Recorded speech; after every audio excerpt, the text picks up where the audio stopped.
নমস্কাৰ, মই কুলেন্দ্ৰ চৌধুৰী। মনলৈ অহা এটা ভাৱ অসমৰ ৰাইজৰ লগত, অসমৰ সংস্কৃতি জগতৰ লগত জড়িত নাটকৰ লগত জড়িত বিশেষকৈ বা নৃত্যৰ লগত জড়িত বিশেষকৈ সেই ব্যক্তিখিনিক মই জনাবলৈ খুজিছোঁ যে বৰ্তমান অসমত এই গ্ৰীষ্মকালীন সময়তে অসমৰ বিভিন্ন প্ৰান্তত কৰ্মশালা আয়োজন কৰিছে বিভিন্ন আয়োজক সমিতিয়ে। আৰু গোটেই মাহটোৰ 30টা দিনৰ ভিতৰত প্ৰায় 27টামান দিন মই ব্যস্ত হৈ থাকিম। অসমৰ বিভিন্ন প্ৰান্তত ইমূৰৰ পৰা সিমূৰলৈ সমিতিবিলাকে মোক বিচাৰিছে। প্ৰশিক্ষক হিচাপে মই প্ৰতিখন জিলা প্ৰতিখন আয়োজক সমিতিৰ নিমন্ত্ৰণ মই ৰক্ষা কৰিম। কিন্তু কাটৰ অনুৰোধ এটাই যে কৰ্মশালাৰ নামত যাতে কোনেও ব্যৱসায়ী আৰম্ভ নকৰে।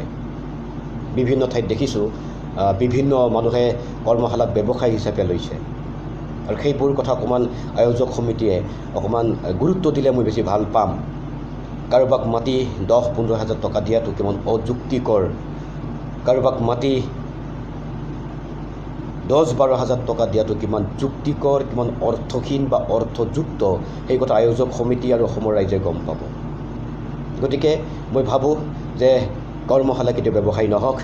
নাটকে আমাক জীয়াই ৰাখিছে, নাটকৰ মাজেৰে অসমৰ ৰাইজৰ লগত চিনাকি হ'ব পাৰিছোঁ, কবিতাৰ জৰিয়তে ৰাইজৰ লগত চিনাকি হ'ব পাৰিছোঁ।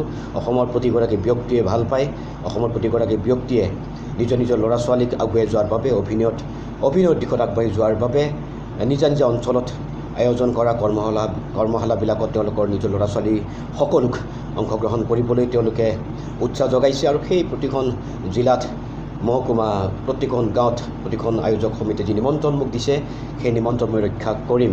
কিন্তু বাৰে বাৰে অনুৰোধ জনাইছোঁ যাতে কৰ্মশালা কেতিয়াও ব্যৱসায়ী নহয়। মই সেয়া অনুৰোধ জনাইছোঁ অসমৰ ৰাইজক আৰু আয়োজক সমিতিসকলক। মই প্ৰতিখন ঠাইলৈ যাম, আপোনালোকে আমন্ত্ৰণ জনাইছে। খুব সোনকালে আপোনালোকৰ লগত পোৱা নোপোৱাৰ হিচাপ কৰিম, কবিতাৰ কথা পাতিম, জীৱনৰ কথা পাতিম, আৰু খুব সোনকালে লগ পোৱাৰ আশাৰে প্ৰত্যেকৰে দেহা, মন, শৰীৰ আৰু মগজু সকলো ভালে থাকক। খুব সোনকালে লগ পাম তাৰে কামনা কৰিছোঁ।